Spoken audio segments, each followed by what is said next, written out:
Hey students, coming back to my channel again, Education Hub Online. So today we are going to do class 8 physics chapter number 2, that is the physical quantities and the measurements. So here I am going to start. So in this, here we start. So which is behavior, a handful of pebbles or the handful of sugar cubes? So it is a common sense कि अब दोनों में से heavier कौन सा होगा. एक तो आपके पास एक मान लो आपके हाथ में एक पत्थर है, वहीं पे एक हाथ में शुगर क्यूब्स है, मतलब ये वाले शुगर क्यूब्स आपको पिक्चर भी देखिए. तो उसमें से कौन सा हैवियर होगा? तो obviously it will B heavier. Okay, now obviously your answer will be pebbles only. This is so because the mass of the pebbles is more than that of the sugar for the same volume. मतलब आपने same volume लिए, मतलब same amount of pebbles लिए हैं, वहीं पे same amount of sugar cubes लिए हैं, बट ज़्यादा हैवियर कौन होंगे? पेबल्स होंगे. ठीक है. Now heaviness and the lightness of a substance are decided by the amount of the mass in a unit volume. Unit volume means per unit we talks ना, that is the unit volume. तो ये बोलता है heaviness and जो lightness होती है किसी भी सब्सटेंस की, वो कौन डिसाइड करता है? अमाउंट, मतलब वो सब्सटेंस कितना लाइट है, कितना ज़्यादा हैवी है, वो कौन डिसाइड करेगा? उसके अंदर कितना अमाउंट ऑफ मास है. ठीक है. किसके ये अमाउंट ऑफ मास किस में? यूनिट वॉल्यूम के अंदर. एक यूनिट वॉल्यूम में कितना अमाउंट ऑफ मास है, ये डिसाइड करेगा हमारी लाइटनेस एंड हैवीनेस किसी भी सब्सटेंस के. So this ratio of the mass and volume is commonly, अब ये जो रेशियो होता है मास और वॉल्यूम का, इसको हम डेंसिटी डिफाइन करते हैं. और मैं बात करती हूँ डेंसिटी की. ठीक है. So density of a substance is defined as the mass per unit volume. Again it is per means only one, मतलब हम कह सकते हैं ओनली पर यूनिट वॉल्यूम. पर आपने देखा होगा कि कोई बोलता है कि भाई इसकी जो पर रेट मीन मतलब एक रेट, तो पर यूनिट वॉल्यूम. ठीक है. तो वो होता है डेंसिटी, मतलब मास अपॉन वॉल्यूम होता है. This means mass upon volume, मतलब मास पर यूनिट वॉल्यूम. एक पर यूनिट वॉल्यूम के अंदर कितना मास होगा वो हमारी डेंसिटी होती है. अब आगे पढ़ेंगे, आपको अच्छे से और समझ आ जाएगा. If M is the mass of substance, मान लो किसी भी सब्सटेंस का जो मास है वो एम है, एंड मान लो इफ़ एम जो है इसके पास वी वॉल्यूम है, एम नाम का कोई सब्सटेंस जिसके पास वी वॉल्यूम है, तो उसकी डेंसिटी मास अपॉन वॉल्यूम हो जाती है. तो डेंसिटी का यही फॉर्मूला होता है, किसी भी सिस्टम की डेंसिटी निकालनी तो it will B mass upon volume. तो हमारी जो डेंसिटी की जो एसआई यूनिट हो जाएगी, it will be kilogram upon metre cube. Kilogram upon metre cube. ठीक है. तो ये देखो डेंसिटी किलोग्राम के अंदर बात की गई है ये. ठीक है. अगर ग्राम में बात करोगे तो सेंटीमीटर क्यूब आ जाएगा. So 1 gram upon centimetre cube, but ये किलोग्राम में. So it will be 1 kilogram upon 1 metre cube. इसको आप लिख सकते हो 1 किलोग्राम पर मीटर क्यूब. इसको बोलते हैं हम पर मीटर क्यूब. ठीक है. तो ये हमारा पहला पेज है.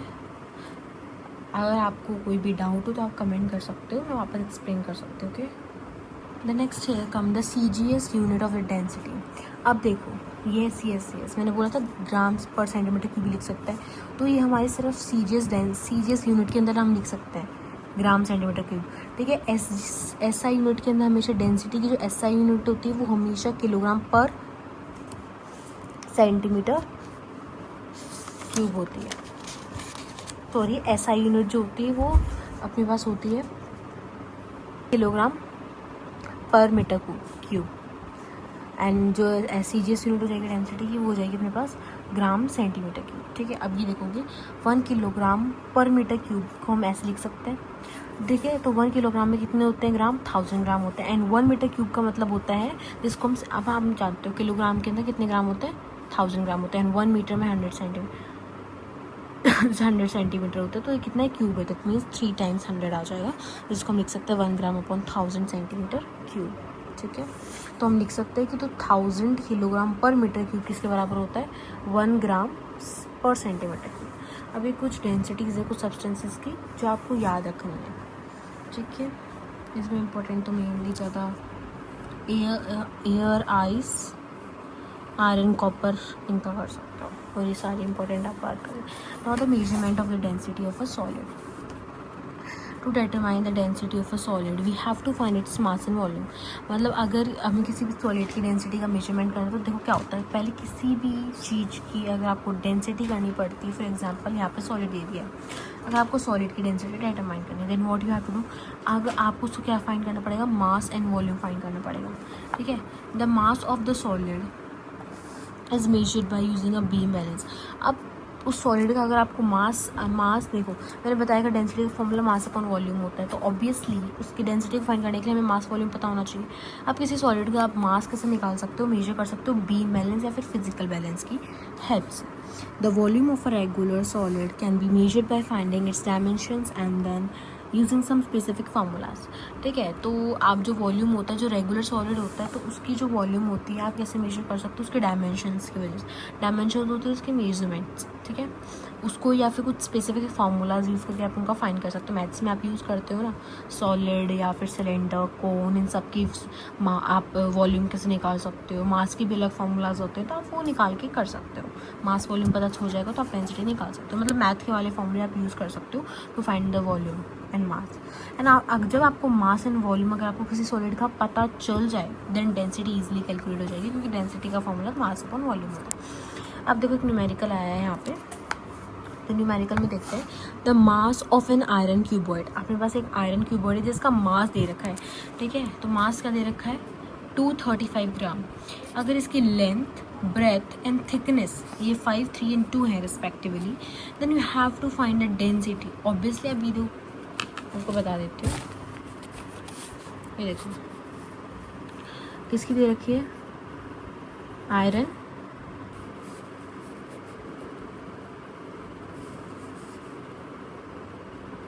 आयरन क्यूबॉइड, ठीक है। आयरन क्यूबॉइड का क्या दे रखा है, मास दे रखा है, राइट, दैट इज 235 ग्राम, ये दे रखा है। अब इसकी आपको ब्रेथ दे रखी है, लेंथ दे रखी है एंड थिकनेस दे रखी है। कितनी है वो,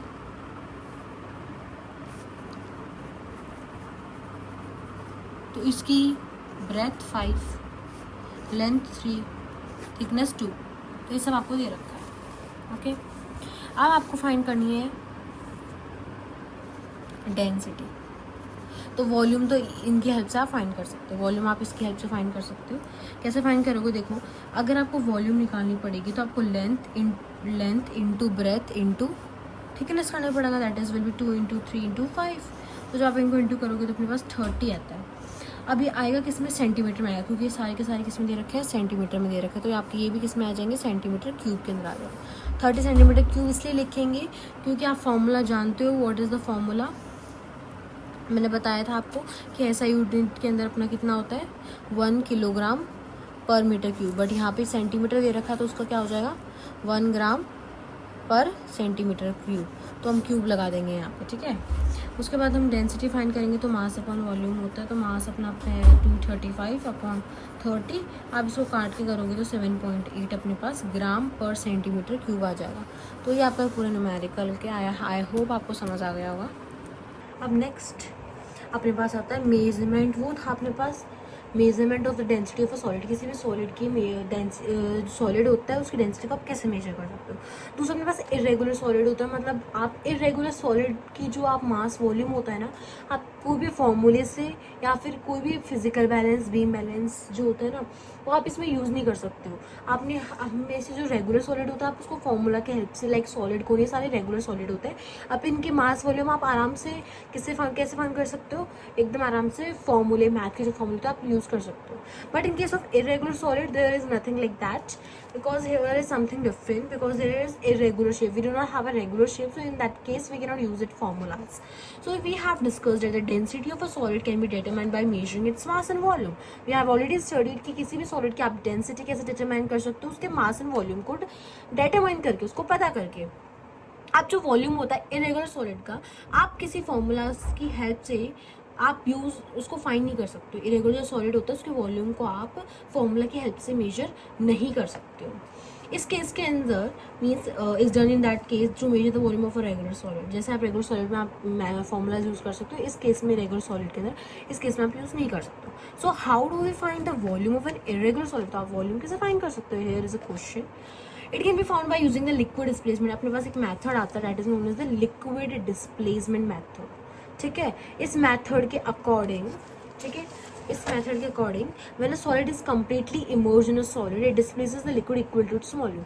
मतलब जब एक सॉलिड को आप एक लिक्विड, मतलब फॉर एग्जांपल ये मान लो लिक्विड मान लो, जस्ट इमेजिन करना है आपको, ये लिक्विड है, इसके अंदर आपने एक सॉलिड को डाल दिया, तो वो सॉलिड को आपने डाल दिया, मान लो कोई क्यूब है आपके पास सॉलिड का, आपने इसको इस लिक्विड के अंदर इमर्ज कर दिया, मीन्स आपने डाल दिया, तो वो लिक्विड को डिस्प्लेस कर देगा। मतलब जैसे ही मान लो यहाँ पे अपना सॉलिड आया ना इस वाली स्पेस पे, तो वो ये ऑक्यूपाई कर लेगा स्पेस, एंड फिर लिक्विड को उस जगह से डिस्प्लेस कर देगा। किसके इक्वल करेगा? अपनी वॉल्यूम के इक्वल डिस्प्लेस करेगा।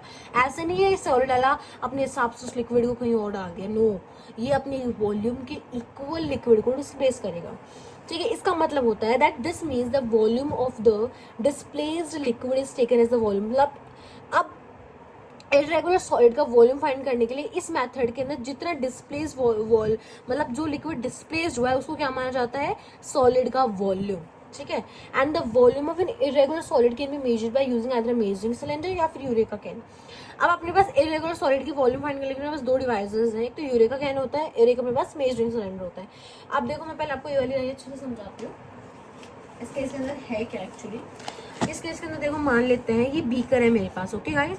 तो अब इसके अंदर देखो ये मैंने इतना वाटर फिल कर रखा, अब मेरे पास ये है क्यूब, ठीक है, सॉलिड क्यूब है, मैंने इसको इसमें डाल दिया। ठीक है, इसका जितना वॉल्यूम था, अब जैसे मैंने आप कभी ट्राई कर लेना, आप कोई भी चीज़ लेना मतलब सॉलिड होना चाहिए, वो आप लिक्विड में डाल के देखना, जैसे डालोगे ना तो जो लिक्विड का फॉर एग्जाम्पल इतना वॉल्यूम है ना वो इतना हो जाएगा। मतलब जिसका इसका जितना सॉलिड का वॉल्यूम होगा ना, जैसे आप सॉलिड का डालोगे सॉलिड को लिक्विड में, तो इसके अपने उसका जो खुद का वॉल्यूम होगा ना उस वॉल्यूम के बराबर इस लिक्विड को उस जगह से डिस्प्लेस कर देगा। मतलब इसका वॉल्यूम मतलब इतना बढ़ जाएगा। मान लो जो मैंने इसको डाला, तो अब ये जो डिस्प्लेस्ड लिक्विड हुआ है इसको हम माना जाता है वॉल्यूम ऑफ सॉलिड, इसको माना जाता है वॉल्यूम ऑफ सॉलिड। ओके, ये बोल रहा है ये। अब देखो मेजरिंग सिलेंडर में क्या है, मेजरिंग सिलेंडर क्या होता है, ये एक सिलेंड्रिकल ग्लास है। सिलेंड्रिकल ग्लास देखो ये होता है सिलेंडर की शेप का होता है, या फिर प्लास्टिक वैसे कह सकते हो प्लास्टिक का होता है, which is graduated in millimetre. Graduated मतलब इसके अंदर मार्किंग्स होती है, किसके अंदर मार्किंग होती है? मिलीमीटर होती है, उसके अंदर मतलब सेंटीमीटर में नहीं होती है मार्किंग, इसमें होती है मिलीमीटर के अंदर मार्किंग होती है। अब measuring cylinder can be of different cap. अब जो मेजरिंग सिलेंडर एक ही कैपेसिटी का नहीं होता है, 50 ml का भी होता है, 100 ml का भी होता है, 200 500 का होता है। ठीक है, फिर यूरेका कैन आता है अपने। Eureka can is a glass होता है प्लास्टिक, ये भी ग्लास का भी होता है, प्लास्टिक का भी एक कंटेनर होता है ये। It is not a cylindrical glass, it is a container only. Glass हो सकता है, प्लास्टिक का हो सकता है। With a spout near the top. Spout मतलब ये वाली जो ये होता है ना, ये वाला एरिया ये होता है, ये अपना स्पाउट होता है, ये टॉप पे होता है ये वाला spout. Unlike a measuring cylinder, eureka can does not have, मतलब जैसे कि बात करें मेजरिंग सिलेंडर के अंदर, यूरेका कैन के पास कोई ग्रेजुएशन मार्क नहीं होता। आप बोलो अब भाई इसमें कैसे पता करेंगे, इसमें ग्रेजुएशन मार्क होता ही नहीं। आप देखो आगे क्या बोलता है, इसके पास कोई ग्रेजुएशन मार्क नहीं होता है। To measure the volume of a solid, eureka can is filled with a liquid up to the spout and a solid is completely immersed in it. आप देखो यूरेका कैन से आप help से कैसे volume find कर सकते हो irregular solid. कैसे? आप यूरेका कैन को वाटर से आपको फिल करना पड़ता है। कहाँ तक फिल करना पड़ता है? आपका जो स्पाउट है सिर्फ उसी लेवल तक आपको फिल करना पड़ता है वाटर को। फिर आपका जो जिसको मेजर करना है जो सॉलिड होता है उसको कंप्लीटली मतलब पूरा का पूरा उस वाटर में डाला जाता है। स्पाउट तक भरेंगे पानी, उसको पूरा का पूरा लिक्विड में इमर्ज कर दिया जाता है। Then the liquid, on immersing the solid in it, the liquid overflows through the spout and is collected in a measuring cylinder which is placed under the spout. अब खुद देखो भाई कि ये मेरे पास जो वेसल है, अब मैंने इसको एकदम लेवल तक भरा है, मतलब थोड़ा सा और भर देती तो पानी इसमें से क्या हो जाता, निकल जाता, मतलब वो एक्स्ट्रा अपना बस वाटर होता। अब मैं जैसे इसके अंदर डालूंगी ना तो लेवल ऑब्वियसली बढ़ेगा। अब जो लेवल, अब मैंने सॉलिड पूरा डालने के बाद जो वाटर सारे का सारा निकलेगा ना, फिर उस वाटर को हम मेजर कर लेंगे, फिर उससे पता चलेगा कितना वॉल्यूम है उस सॉलिड का। मतलब मैंने बता दिया था कि हमेशा जो आप लिक्विड के अंदर सॉलिड डालोगे तो सॉलिड हमेशा अपने जो सॉलिड होता है अपने वॉल्यूम के अकॉर्डिंग ही लिक्विड को डिस्प्लेस करेगा। तो जो वाटर निकलेगा उसको मेजर करके हम पता कर सकते हैं कि उसकी वॉल्यूम के। ठीक है, ये एक्सपेरिमेंट्स अपने पास, आप यही कर लीजिएगा इसको। ठीक है, अगर आप चाहते हो मैं एक्सपेरिमेंट में पढ़ाऊँ तो आप कमेंट कर देना, नेक्स्ट वीडियो सब एक्सपेरिमेंट करा दिया जाएगा। फिर मेरे पास ये भी एक्सपेरिमेंट, अब एग्जांपल्स देखते हैं। अब measuring cylinder is filled with water up to 240 ml mark. ठीक है, तो एक सिलेंडर है अपने पास, उसका जो वाटर का लेवल है दैट इज अप टू 240। जब आपने एक सॉलिड को, जिस सॉलिड का मास है 270 ग्राम, उसको आपने कंप्लीटली इमर्ज कर दिया वाटर में, तो वाटर लेवल कितना राइज हो जाता है, 285 मिलीलीटर मार्क तक बढ़ जाता है। तो आपको सॉलिड की डेंसिटी फाइंड करनी है। ठीक है, तो इसमें देखो यहाँ पे पहली वॉल्यूम देखो, जब वाटर स्टार्टिंग की लेवल कितनी थी 240 थी, बाद की लेवल कितनी है 285। सो अपने पास दो वॉल्यूम आ गई, अपने पास दो वॉल्यूम की मार्किंग आ गई, मतलब लेवल ऑफ वाटर। इनिशियल पहले कितनी थी, फिर फाइनल कितनी थी, तो अपने पास दो आ गया, पहले इनिशियल फिर फाइनल। तो हम पहले इनिशियल लिखेंगे, दैट इज यहाँ पर मैं बता देती हूँ V1 अपने पास है 240 मिलीलीटर। V2 मतलब ये फाइनल वाली है जो है 285। तो अब क्या करेंगे हम जानते हैं जो डेंसिटी होती है वो मास अपॉन वॉल्यूम होता है, ठीक है। तो अपने पास वॉल्यूम हम फाइंड कर लेंगे इन दोनों को माइनस करके, V2 माइनस V1। तो हमारे पास जो आंसर आएगा वो यहाँ पे दे रखा है, दैट इज द 45 मिलीलीटर अपने पास आ जाएगा। तो ये अपने पास आ गई वॉल्यूम। फिर अपने पास इसका मास दे रखा है ऑलरेडी, जो मास है अपने पास है 270 ग्राम अपने पास मास दे रखा है। अब हम फॉर्मूले में पुट करते हैं, क्यूब आ जाएगा। इसकी मिलीलीटर को हम क्या लेंगे, ये सेंटीमीटर लेंगे, सेंटीमीटर क्यूब ले लेंगे। अब फॉर्मूला के अकॉर्डिंग मास अपॉन वॉल्यूम होता है, मास 270 होता है अपॉन 45 करेंगे ना, अपने पास आ जाएगा 6। तो 6 ग्राम सेंटीमीटर क्यूब आता है, पर सेंटीमीटर क्यूब आता है। तो अपने पास ये आंसर आ जाएगा। फिर दूसरा एग्जाम्पल देखो, where a solid of the mass 720 gram that is completely immersed in the water is taken in a यूरे का कहना। अब यूरे का कहना है मास दे रखा सॉलिड का 720, फिर तो overflowing level it displaces this of water. तो मतलब इसने इतना वाटर निकाला है बाहर। You have to determine density again. ये क्या है, अपने पास मास दे रखा है, then volume of the solid, volume of water displace by the liquid will be 180। मतलब जो वाटर डिस्प्लेस हुआ है कितना है, वो 180 है। तो वही करना है हमें, वॉल्यूम ही तो निकालना है। तो वॉल्यूम दे रखा है भाई, इतना वाटर डिस्प्लेस हुआ है, उसी को तो फाइंड करना पड़ता है। तो अपने पास 4, तो अब हमारे पास अपने पास 4 आ जाएगा। अब हम देखेंगे लिक्विड की डेंसिटी इसका मेजरमेंट कैसे करते हैं। तो the density of a liquid can be measure in the following 2 ways. तो हम 2 वेज के अंदर लिक्विड की डेंसिटी को मेजर कर सकते हैं। बाय, अब वो सॉलिड की डेंसिटी थी, अब हम मेजर करेंगे लिक्विड की। तो लिक्विड के अंदर हम 2 कह सकते हैं, तो बीम बैलेंस हम यूज़ करते हैं मेजरिंग सिलेंडर की हेल्प से, एक डेंसिटी बोतल से हम कर सकते हैं। तो beam balance and measuring cylinder में क्या आता है, सो इस मेथड के अंदर जो मास होता है लिक्विड का उसको मेजर किया जाता है बीम बैलेंस से। पहले तो हम क्या करेंगे, लिक्विड के मास को जो होता है उसको हम क्या करेंगे, मेजर करेंगे यूजिंग द बीम बैलेंस। तो बीम बैलेंस की हेल्प से हमने लिक्विड का मास फाइंड कर लिया। अब जो वॉल्यूम होगा लिक्विड का उसको कैसे मेजर करेंगे, उसको मेजरिंग सिलेंडर की हेल्प से करेंगे एंड देन डेंसिटी कैलकुलेट हो जाएगी। तो पहला मेथड होता है लिक्विड की डेंसिटी को कैलकुलेट करने का, beam balance and measuring cylinder दोनों यूज़ करते हैं। बीम बैलेंस मास फाइंड करने के अंदर हेल्प करता है, मेजरिंग सिलेंडर वॉल्यूम फाइंड करने के अंदर हेल्प करता है, देन हमें डेंसिटी कैलकुलेट हो जाती है। देन डेंसिटी बोतल भी आती है अपने पास, जिसके अंदर आप लिक्विड की डेंसिटी को कर सकते हो, ठीक है। डेंसिटी बोतल जो होती है स्पेशली डिजाइन बोतल होती है, जो हम लिक्विड की डेंसिटी फाइंड करने के अंदर हेल्प आती है। ये एक स्मॉल ग्लास बॉटल होती है, छोटी सी ग्लास बॉटल होती है, जिसके ऊपर एक स्टॉपर होता है, उसके नेक के ऊपर ये नहीं टॉप पे, एंड जो स्टेपर होता है एकदम फाइन हॉल होता है, और द कैपिलरी ट्यूब एकदम फाइन हॉल, मतलब एकदम छोटा होल होता है, इतना बड़ा हॉल नहीं होता है। And when the bottle is completely filled with the liquid in the stopper is inserted, the excess liquid rises through the hole and drains out. अब इसको पूरा भरा जाता है, फिर स्टॉपर लगाया जाता है, फिर इसके अंदर होल्स होते हैं, वहाँ से जो एक्सेस लिक्विड होता है वो वहाँ से बाहर आ जाता है। एंड द बोतल always contain a fix volume filled in it. तो मतलब इसके अंदर फिक्स लिमिट का ही वॉल्यूम मतलब वॉल्यूम ऑफ लिक्विड आता है, उससे ज़्यादा होता है तो होल्स के थ्रू कम्प्लीटली बाहर आ जाता है। तो इसके थ्रू हम फाइंड कर सकते हैं, मतलब ये जितनी मिलीलीटर का होगा, जितने मेजरमेंट का होगा उसके अकॉर्डिंग ही हमारा लिक्विड मेजर हो सकता है। And by finding the mass of the liquid in the density बोतल। अब इस डेंसिटी बोतल के अंदर हम मास फाइंड कर लेंगे, then the density of liquid is calculated by the formula then. फिर यहाँ से आप डेंसिटी कैलकुलेट कर सकते हैं। पास आता है रिलेटिव डेंसिटी। रिलेटिव डेंसिटी जो होता है सब्सटेंस का, वो कैसे डिफाइन कर सकते हैं, it is the ratio of the density of the substance to the density of the water the 4 degree Celsius. तो ये होता है रेशियो। रेशियो किसका होता है, पहला तो सब्सटेंस की डेंसिटी का रेशियो अपॉन किसके रेशियो, टू द डेंसिटी। पहले तो हमारा होता है सब्सटेंस का डेंसिटी, ठीक है। ऊपर आएगी अपने पास सब्सटेंस की डेंसिटी, उसका रेशियो, और नीचे किसकी डेंसिटी होती है, वाटर के। वाटर टेम्परेचर कितना होना चाहिए, 4 डिग्री सेल्सियस पे वाटर का टेम्परेचर होना चाहिए। उन दोनों के रेशियो को क्या कहते हैं, रिलेटिव डेंसिटी कहते हैं। रिलेटिव डेंसिटी को हम स्पेसिफिक ग्रेविटी भी कहते हैं, तो ये इंपॉर्टेंट है, स्पेसिफिक ग्रेविटी आपको आना चाहिए। एंड ये रेशियो होता है इसलिए इसके पास, so it is a ratio of the same physical quantity. So obviously ये हर टाइम होता है, अगर कोई भी चीज़ अगर उसका कोई रेशियो होता है तो उस चीज़ का कोई यूनिट नहीं होती, सो इसलिए भी इसकी भी कोई यूनिट नहीं है। आयरन की जो डेंसिटी होती है 7000 किलोग्राम पर मीटर क्यूब होती है, एंड वाटर की 1000 किलोग्राम पर मीटर क्यूब होती है। तो अगर दोनों की अपने पास डेंसिटी दे रखी है तो अपने पास क्या हो जाएगा, रिलेटिव डेंसिटी ईजिली फाउंड हो जाएगी। तो दोनों को अपॉन करेंगे तो 7 पॉइंट आ जाएगा। इसके अंदर ये आइस का सबसे इंपॉर्टेंट है जो आपको याद करना पड़ेगा, और ये पूरे आपको फिर भी थोड़ा माइंड में होना चाहिए, बट सबसे इंपॉर्टेंट यहाँ इसमें आइस है, ठीक है। फिर अपने पास ये देखते हैं, ये तो एग्जाम का टाइम हमेशा रीड करके ही जाना है आपको। Density of the water increases from 0 to 4 and then it start decrease. याद रखना हमेशा जो वाटर की जो डेंसिटी होगी पहले 0 to 4 बढ़ेगी। मतलब ये नहीं है डेंसिटी हमेशा वाटर की 0 से लेके भाई 10 तक जा रही है, 50 तक जा रही है, 6 तक जा रही है, नो। हमेशा जो डेंसिटी होती है वाटर की वो पहले कहाँ से कहाँ तक बढ़ेगी, सिर्फ लिमिट होती है, मतलब फिक्स क्वांटिटी है ये, फिक्स टेम्परेचर है, 0 से 4 तक ही बढ़ेगी, 4 के आगे बिल्कुल नहीं बढ़ेगी डेंसिटी।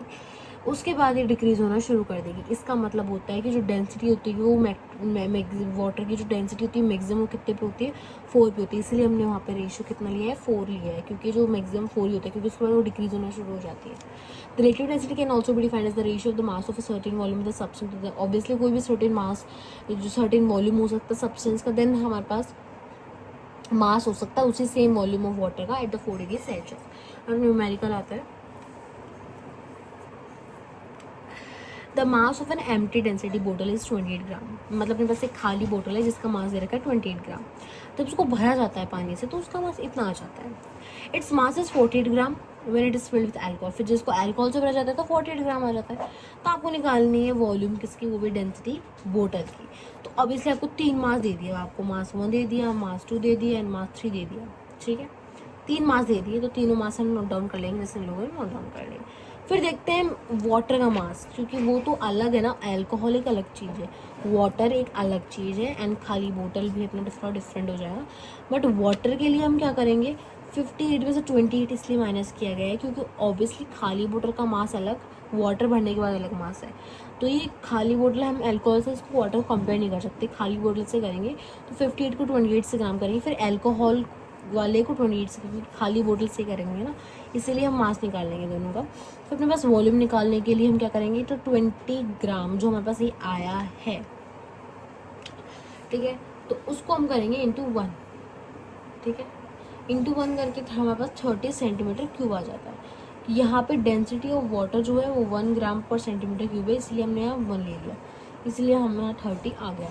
फिर रेडियो डेंसिटी हम अल्कोहल की फाइंड करेंगे, ये हमने वाटर की है, ठीक है। अभी हम अल्कोहल की फाइंड करेंगे तो अपने पास क्या होगा, M3 माइनस हम M1 करेंगे, वाई बिकॉज अल्कोहल में से 28 वाला माइनस करेंगे 28। फिर हम M58 को 28 से माइनस, मतलब सेम प्रोसेस यहाँ पे है, तो 20.30 करेंगे, तो वो रिलेटिव डेंसिटी अल्कोहल की निकल जाएंगे। मतलब अल्कोहल की आप जानते हो रिलेटिव डेंसिटी कैसे होती है, मैं बता दिया था, किसी भी सब्सटेंस का अपॉन द वाटर। तो वाटर का तो हमने 30 निकाल ही लिया, ठीक है, ये 30 वाटर का ही निकाला था हमने। फिर डेंसिटी ऑफ अल्कोहल फाइंड करने के लिए उसकी डेंसिटी वो हमेशा देखो, अगर हमने वाटर बॉटल की डेंसिटी निकालेगी तो किससे इंटू करना पड़ता है, जो ऑलरेडी उसका जो डेंसिटी है उसको हमेशा किससे इंटू करना पड़ता है, density of water. Density of water 1 है, यहाँ पे भी ऑब्वियसली डेंसिटी ऑफ वाटर 1 ही है, तो इसलिए इससे इंटू कर दिया गया, तो मेरे पास ये आ गया। यहाँ पे इसको डिवाइड करने पे 0.66 आएगा, इसीलिए यहाँ पे 0.66 आ गया। फिर हम कंपैरिजन करेंगे, 3 स्टेट ऑफ मैटर होता है, सॉलिड, लिक्विड, गैस, उनकी डेंसिटीज को कंपेयर करेंगे। इसमें क्या है ना, density of a substance varies with the change in its state. मतलब किसी भी सब्सटेंस की जो डेंसिटी होती है वो कैसे कैसे चेंज, वेरीज मतलब नॉट फिक्स, चेंज होना, चेंजिंग, वेरीज मतलब चेंज होना, और डिफरेंट रहती है। तो जैसे सब स्टेट ऑफ मैटर को चेंज हो रही है वैसे वैसे सब्सटेंस की भी डेंसिटी चेंज हो जाएगी। इसका मतलब होता है हम नहीं कह सकते कि जो 3 स्टेट होते हैं उनमें सॉलिड, लिक्विड, गैस, इन सब के पास क्या हो सेम डेंसिटी हो, हम ये नहीं बोल सकते। एंड ये रीजन इसीलिए होता है because a substance in different state has different quantity of matter and in its unit volume. क्योंकि जो अलग अलग स्टेट ऑफ मैटर होता है उनके पर यूनिट मतलब यूनिट वॉल्यूम के अंदर अलग अमाउंट क्वांटिटी ऑफ मैटर होता है। सॉलिड वाले में अलग होगा, लिक्विड में अलग होगा, गैस के अंदर अलग होगा। सॉलिड्स की मैं बात करूँ तो पार्टिकल्स एकदम टाइटली क्लोजली पैक्ड होते हैं, इसलिए सो certain volume of solid has more particle, इसलिए हम कह सकते हैं वॉल्यूम जो होता है सॉलिड के पास, वॉल्यूम सॉलिड के वॉल्यूम के अंदर ज़्यादा पार्टिकल्स होते हैं क्योंकि वो टाइटली पैक्ड होते हैं, इसलिए उसके पास ज़्यादा मास होगा। देयरफॉर जो डेंसिटी होगी सॉलिड की इसीलिए सबसे ज़्यादा हाई हो जाती है। इसीलिए देखो अब डेंसिटी यहाँ पे आप समझ में होगा डेंसिटी क्या होती है, पर यूनिट वॉल्यूम। मतलब मान लो कोई सब्सटेंस है उसका वॉल्यूम इतना है, इसके अंदर पार्टिकल्स मतलब जितने ज़्यादा होंगे उतना उसका ज़्यादा मास होगा, और जितना ज़्यादा मास होगा उसका उतना ज़्यादा डेंसिटी होगी। इन case of this only particles एकदम टाइटली पैक्ड होते हैं तो वॉल्यूम तो पर यूनिट वॉल्यूम मतलब छोटे से वॉल्यूम के अंदर उसके अंदर बहुत ज़्यादा पार्टिकल्स होंगे, तो पूरे में तो बहुत ज़्यादा होंगे, तो इसलिए डेंसिटी इसकी सबसे ज़्यादा हाई हो जाएगी। बट लिक्विड्स में थोड़ी लूजली पैक्ड होते हैं, इसलिए कुछ गैप्स होते हैं, इसलिए कंसनट्रेशन जो पार्टिकल्स का होता है, मतलब क्वांटिटी जो होती है पार्टिकल्स की वो थोड़ी कम होती है। तो मास लेस होगा तो अपने पास लिक्विड के अंदर जो डेंसिटी होगी वो भी थोड़ी as compare to the solid वो भी कम होती है। फिर है पार्टिकल्स जो गैसेस होते हैं वो बहुत ज़्यादा लूजली पैक्ड होते हैं, मतलब बहुत ढीले ढीले होते हैं, इंडिपेंडेंटली होते हैं। सो अपने पास लार्ज स्पेसेस होता है उन पार्टिकल्स के बीच में, इसलिए लिक्विड से भी कम उनका होता है। तो हम कह सकते हैं सबसे ज़्यादा हाई डेंसिटी सॉलिड्स की होती है, उससे कम लिक्विड्स होती है, सबसे कम किसकी होती है, गैसेस की होती है। So ice solid is an exception because its density is less than that of, हमारे पास आई से एक्सेप्शन है बिकॉज क्योंकि जो उसकी डेंसिटी होती है वो वाटर से लेस होती है। तो ये तो इम्पोर्टेंट है। फिर है डेंसिटी टेम्परेचर से भी वेरी करती है, स्टेट्स के अंदर तो वेरी करती है, टेम्परेचर के साथ भी वेरी करती है। तो density of the substance changes with change in temperature, से आप टेम्परेचर चेंज करोगे तो उनकी डेंसिटी भी चेंज होती है। So on increasing the temperature density तो सब्सटेंस डिक्रीजेस, तो यहाँ पे उल्ट है, ठीक है। मतलब किसी सब्सटेंस को अगर आप हीट करो, मतलब उसका टेम्परेचर बढ़ा दोगे तो उसकी डेंसिटी डिक्रीज हो जाएगी, ना तो इंक्रीज नहीं होगी। इसका मतलब ये है because on increase in the temperature, क्योंकि जब आप टेम्परेचर बढ़ा देते हो तो जो काइनेटिक एनर्जी होती है पार्टिकल्स की, ठीक है, जिस काइनेटिक एनर्जी के कारण वो मूवमेंट करते हैं, वो काइनेटिक एनर्जी होती है जिस कारण क्या होता है पार्टिकल्स मूव करते हैं। क्योंकि जो काइनेटिक एनर्जी होती है वो बहुत ज़्यादा इंक्रीज हो जाती है, जिससे वो बहुत तेज़ी से मूव करना शुरू कर देते हैं, एंड जिसकी वजह से उनके बीच में गैप आने लग जाता है, क्योंकि उनके पार्टिकल्स के बीच में स्पेस क्या हो जाएगा, कम हो जाएगा, जिसकी वजह से पर यूनिट वॉल्यूम के अंदर जो कंसनट्रेशन होगा पार्टिकल्स का बहुत कम हो जाएगा। अब कम होगा तो मास कम हो जाएगा, मास कम होगा तो डेंसिटी कम हो जाएगी। ये फिर आता है फ्लोटिंग एंड सिंकिंग का। So if a wooden block is place in water, मान लो एक वुडन ब्लॉक है अपने पास, लकड़ी का एक ब्लॉक है, उसको आपने वाटर में प्लेस कर दिया तो वो फ्लोट करेगा। जब वहीं पे कि आयरन ब्लॉक रखते हो तो वो वाटर में सिंक हो जाएगा, आयरन वाला तो ऑब्वियसली सिंक होगा क्योंकि because it is heavier than water. Whether an object will float और sink in a liquid depends upon the density of the object. अब चाहे अभी जो ऑब्जेक्ट होता है वो फ्लोट करेगा सिंक करेगा, किस पे डिपेंड करता है, हमारे ऑब्जेक्ट की डेंसिटी के ऊपर, मतलब वो कितना हैवियर है, and that of the liquid और ऑब्जेक्ट दोनों की डेंसिटी के ऊपर डिपेंड करता है। If the density of an object is more than that of the liquid, अगर आपने जो ऑब्जेक्ट इस लिक्विड में डाला है अगर उसकी डेंसिटी सबसे ज़्यादा होती है मतलब वो सिंक होएगा, मतलब उस ऑब्जेक्ट की डेंसिटी ज़्यादा होगी तो वो क्या होगा, सिंक होगा। अगर लिक्विड की डेंसिटी ज़्यादा होगी then the object then it will float. इसका मतलब होता है पीस ऑफ स्टोन अपने पास एक पत्थर है, वो वाटर में सिंक हो जाएगा if the density of the object is less then that of the liquid. अगर ये एग्जाम्पल दिया गया है, मतलब अगर ऑब्जेक्ट की डेंसिटी ज़्यादा होगी तो वो सिंक हो जाएगा, for example that piece of stone. अगर हमारे पास ऑब्जेक्ट की डेंसिटी क्या होगी, लेस होगी देन द लिक्विड, मतलब लिक्विड की डेंसिटी ज़्यादा हो जाएगी तो वो हमारा फ्लोट करेगा। एक वुडन ब्लॉक है वो फ्लोट करता है बिकॉज उसकी डेंसिटी लिक्विड से कम होती है। अगर डेंसिटी बोथ मतलब सेम होती है, ऑब्जेक्ट की भी सेम होती है, वाटर की भी सेम होती है, लिक्विड की, देन ऑब्जेक्ट किस में रहेगा, it will remain suspended anywhere, मतलब लिक्विड के अंदर कहीं पे भी रह सकता है अपनी मर्जी से, ठीक है। फिर solid it sinks in one liquid में फ्लोट। अब कोई सॉलिड है किसी लिक्विड में सिंक हो गया, वो सॉलिड वहीं पे दूसरे लिक्विड के अंदर क्या कर सकता है, सिंक कर सकता है, फ्लोट भी कर सकता है। ये नहीं होता कि अगर कोई पीस ऑफ ब्लॉक किसी लिक्विड में सिंक हो गया तो वो अदर सॉलिड में भी क्या रहेगा, सिंक ही रहेगा, नहीं, दूसरे लिक्विड में कभी फ्लोट हो सकता है, किसी में बीच में भी रह सकता है, कहीं पे भी रह सकता है, बट इट डिपेंड्स ऑन, वहीं पे अगेन वही चीज़ आ जाती है, ऑब्जेक्ट या लिक्विड की डेंसिटी पे डिपेंड करता है। फॉर एग्जांपल के पास आयरन क्यूब हमारे पास सिंक हो जाता है वाटर में, बट हमारे मरकरी में फ्लोट होता है, बस यही चीज़ का ही बता रहा है कि हर लिक्विड में सेम नहीं होता है। When a solid is fully or partially immersed in liquid, it experiences the force in upward direction that is known as buoyant force। आप थोड़ा और हाई लेवल में और 9th में अच्छे से पढ़ोगे इसके बारे में। इसमें है कि अगर आपने एक लिक्विड के अंदर एक सॉलिड को डालना है, उसको कम्प्लीटली या फिर मान लो आधा ही भी डालना है ना, तो जो सॉलिड होगा वो एक ऊपर की तरफ एक फोर्स क्या करेगा, एक्सपीरियंस करेगा, जिसको हम बोलते हैं बुओयंट फोर्स, मतलब अपवर्ड वाला जो फोर्स होता है वो हमारे पास बुओयंट फोर्स होता है। एग्जाम्पल मैं बताती हूँ, ये लिक्विड है, इसमें जैसे मैंने एक बॉक्स डाला, ठीक है, ये आधा मान लो, इतना मान लो, ये ऊपर आधा था और आधा अंदर है, तो जैसे मैं इसको डाला ना ये ऊपर की तरफ एक फोर्स एक्सपीरियंस करेगा। अब ये जो ऊपर वाला जो फोर्स एक्सपीरियंस करता है इसको हम बोलते हैं बुओयंट फोर्स। एंड ये जो बुओयंट फोर्स होता है वो किसके बराबर होता है, उस लिक्विड के वेट के बराबर जो डिस्प्लेस हुआ है, मतलब पूरी लिक्विड के बराबर नहीं होता, मतलब जैसे मैंने सॉलिड को उसके अंदर डाला तो सॉलिड कितना लिक्विड ऊपर की तरफ लेके आता है, मतलब डिस्प्लेस करता है, तो उसके बराबर होता है हमारा बुओयंट फोर्स। तो इसीलिए इसको हम आर्किमिडीज प्रिंसिपल कहते हैं। थोड़ा वो बात नहीं पढ़ोगे, मतलब ये लर्निंग बियॉन्ड है। ना एप्लीकेशन देख लेते कुछ फ्लोटेशन के। If we observe various application, मतलब एग्जांपल्स हमारी डेली लाइफ में बहुत सारे एग्जांपल्स एक्सपीरियंस करते हैं। कुछ एग्जांपल दे रखे हैं यहाँ पे। Floating of an iron ship, देखो a small iron nail sinks but a big iron nail floats on water. देखो क्या चीज़ है भाई, एक छोटी सी आप आयरन नेल होगी ना वो सिंक हो जाएगी, बट एक बड़ी आयरन नेल होगी वो फ्लोट होगी वाटर में। वाई? ये क्यों होता है? Because the density of the iron nail which is greater than that of the water. Because जो डेंसिटी होती है हमारी आयरन नेल की वो वाटर से ज़्यादा होगी। वहीं पे जो वॉल्यूम होती है आयरन शिप की बात कर रही हैं यहाँ पर, आई एम सॉरी, कि स्मॉल आयरन नेल मतलब छोटी, जो आपने पास स्क्रू तो देखा ही होगा, वो आयरन नेल मान लो, वो वाटर से हमेशा उसकी जो डेंसिटी होती है वो ज़्यादा हैवी होती है, इसलिए वो सिंक हो जाती है। बट जो आयरन की जो शिप होती है वो फ्लोट रहती है। वो है भाई रीज़न ये है क्योंकि पहली बात तो ये जो आयरन नेल की जो डेंसिटी होती है वो वाटर से ग्रेटर होती है, इसलिए वो सिंक हो जाती है। वहीं पे आयरन शिप की मैं बात करूँ, उसकी जो वॉल्यूम होता है, the volume of the iron ship is very large as compare to its mass. हम मैं आयरन शिप की बात करूँ ना, तो आयरन शिप के अंदर क्या होता है, उसका जो मास से कंपेयर करूँ मैं उसको, तो मास के कंपैरिजन में उसका जो वॉल्यूम होता है वो बहुत ज़्यादा होता है as compare to the mass. So जो एवरेज डेंसिटी होती है आयरन शिप की वो कितनी होती है, वो लेस हो जाती है वाटर से, इसीलिए शिप फ्लोट होती है। आइसबर्ग कैसा फ्लोट होता है, जो बिकॉज जो आइस की डेंसिटी होती है वो कम होती है then the water.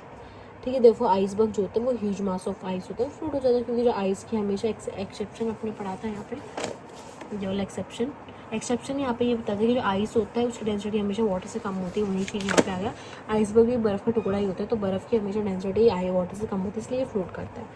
Swimming in the sea water एक बहुत सारा साल्ट कंटेन करता है, तो so its density is more than, तो हम कह सकते हैं देखो आप सी वाटर में स्विम करोगे ना तो आप फ्लोट ही रहोगे, चाहे आपको स्विमिंग भी ना आए ना तो भी आप फ्लोट करोगे। क्योंकि रीज़न यही है कि जो डेंसिटी होती है हमारी, क्योंकि जो बिकॉज उसकी जो सी वाटर की जो डेंसिटी होगी वो हमारे रिवर वाटर से ज़्यादा होती है, इसीलिए it is easy to swim sea water than the river water, compare कर दिया गया है यहाँ पे। आपके समरी आप रीड कर लें इसको, और एक्सरसाइज तो ये रही, आपको देख सकते हो यहाँ पे सारे आंसर्स दे रखे हैं इसके अंदर, you can take the screenshot. ये रहे क्वेश्चन, अगर आपको कोई आ नहीं रहा तो आप मुझे बता सकते हो, मैं आपको अगली वीडियो में बता दूँगी। ठीक है, तो आप क्वेश्चन जो है देख लेना, जो ना आए आप यू कैन कमेंट। तो अगले सेशन में हम लोग नया चैप्टर करेंगे, that is chapter number 3, force and the pressure. ठीक है, तो ये भी इजी चैप्टर है। So till that, bye bye and take care.